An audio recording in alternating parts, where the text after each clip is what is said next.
two iPods. Now I'm not using my regular background because I don't have it. Also, this camera is a wide lens. It's a GoPro.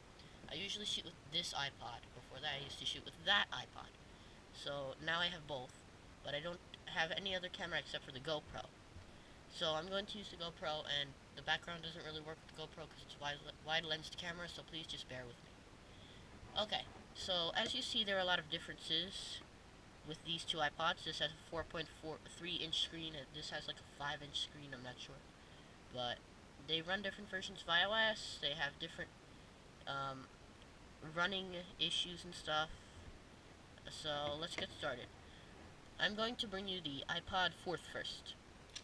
What I do like about the iPod 4th, tap to tweet. That's useful for me. Usually when I tweet, I just do that. Check out my Twitter, Voila Social. Yeah. I like this spinning stock thing and the weather. It's an interactive weather, kind of like the iOS 8 one. Um, Apple really could have done better on this. Yeah, they really could have done better on that. The multitasking, but this is kind of your control center. This is what you get out of your control center. Your music, orientation lock, volume. But yeah, it only goes up to iOS 6.1.6, so that's kind of a bummer. This is a 16 gigabyte model, so it's not as fast as the 32 or 64. It can store a lot of apps though. Another thing I like about iOS 6 on this iPod 4 is the ability to just press the home button to go in Spotlight search. I just find that kind of useful for when I just don't want to reach up onto the screen and swipe down.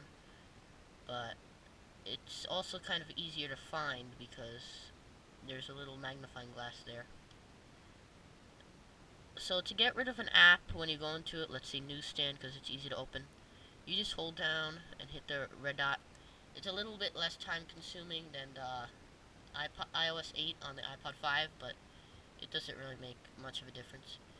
Bookmarks, you can add to your home screen. This is pretty thin. It's very thin. Thinner than the iPhone 5S. It doesn't have the best camera, but I still used it for quite a while. So here's the camera quality. It's a little bit grainy, but it gets the job done. It also has a front-facing camera, no, back-facing camera. A FaceTime camera. It's meant for FaceTime. I'm not showing my contacts, but you could do FaceTime on that. Messaging, mail, Safari, music. No pre-built iBooks or iMovie or anything. So if you're looking for that, if you're somebody who's into that, I don't recommend this one. But if you want stability or reliability, get this iPod 4. Because the iPod 4 has lasted me a very long time. Now onto the iTouch 5. The iTouch 5 has 512 megs of RAM opposed to the 256 megs of RAM on this iPod 4. It runs iOS 8.2, which is the most recent now. As of now, when I am shooting this, you might be on iOS 9 by now, or 10. But right now, this is running iOS 8.2, which at the time this was shot is the most recent.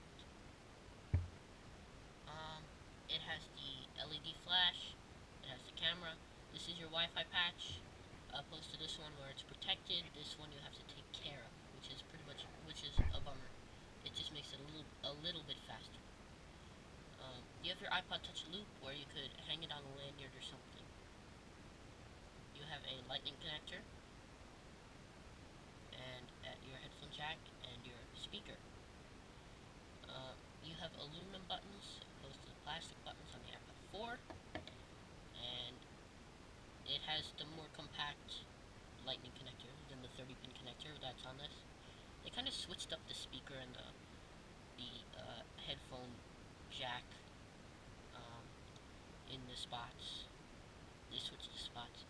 I don't know why, but this one's 8.2. I'm not going to show you my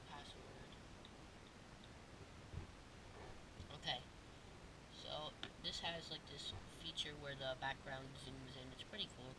It makes it look 3D-ish. They got rid of the Twitter widget, but they brought in a bunch more widgets which are better. Apparently, your control center, LED flash, calculator, camera, and this is your clock app. Brightness, volume, play music, airplane mode, Wi-Fi, Bluetooth, do not disturb, and orientation lock. Here is your spotlight search by scrolling down like that. Here are your folders. You could slide over like that. Sorry. Yeah, this can run 8.2 again. If you hold down, it does a shutdown thing. You should do that every now and then to prevent lag. This lags a little bit more on the folders than the iPod 4, but you won't really notice a difference. It's a little bit more expensive. You could probably find something on eBay for less for this, but this one still is sold in stores as of this point in time. It might be discontinued while you're watching this, but it's just in stores now, I would say. 512 megs of RAM and 256 megs of random access memory. That's a pretty big difference. It's double in this. So, I'm going to have a speed test. We're going to go into Safari on this, and we're going to search in Twitter. So we're going to see which one can load the web page fastest. So Twitter.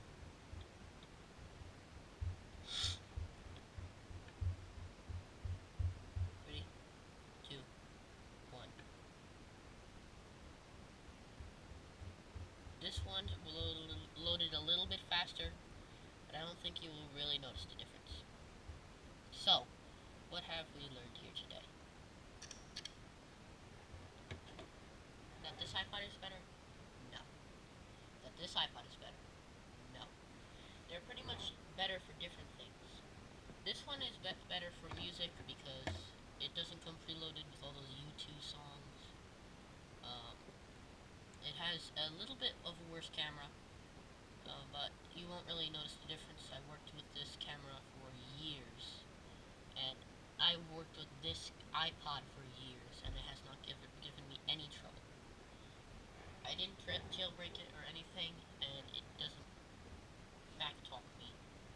This one I haven't used for a while, so I don't know much about it. However, it has served me good so far. It does lag quite a bit when you use dynamic wallpaper. I don't recommend using that. It also kind of eats up battery life.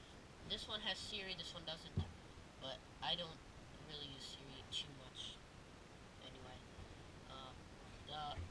It doesn't really make a difference which thing you have, which type of port you have for syncing with iTunes or just charging. So yeah, they're pretty much the same. I would recommend this one as of now because it's more geared towards what you're going to see in the future. But if you want something novelty, if you want something cheap, if you want something that will work for less money, that will just work and do its job, get the iPod 4.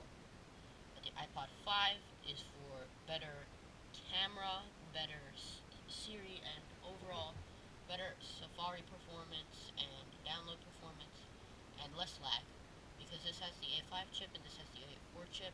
It has more lag on this with games than this, and obviously it's more compatible with newer games because it has the most recent software. I hope